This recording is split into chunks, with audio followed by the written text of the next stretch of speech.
well-stocked bar at Mike Neal's, you know, him not taking money for it, you could bring something, but they always had snacks, always Fritos.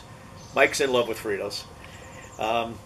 Yeah, it was fabulous. We'd just go up there, we would look forward to that, and it was ball breaking for the next 2 hours, and then over to Dobsons and going nuts. Now, one of the things of the board meetings that were always very interesting to me was how stuff happened. And one of the guys who made a bunch of stuff happen was Doc LaMar. And I had watched, just as a member at large, my early days on the board, and I'm like, this friggin' guy is doing everything. And we had talked about this when we interviewed him here, about when there were some disagreements about what he was going to do, and he was pissed. He was going to quit the club. And one of the things that I did, that he talked about the story of, when, you know, Doc had a giant beard and a ponytail, and he was an ER doctor. And Mike Neal did not like any hippie, dope-smoking hippie freaks. Skirt wearing. He hated that. He hated that. And he recognized Doc had talents, but he kind of didn't treat him well, till he found out that he was a Navy corpsman who had saved his life in Vietnam. So now, like he said, that changed everything. But Doc was pissed, and he was looking at quitting. And Mike stands up at one of the board meetings in his thing. And Doc was not there at this board meeting, but he says, look, you assholes have pissed this guy off. He does everything for this club. You're not going to let him quit. And everything worked out from there. They talked about joining the board as, how did you get involved? And I said, well, I told the Mexico story.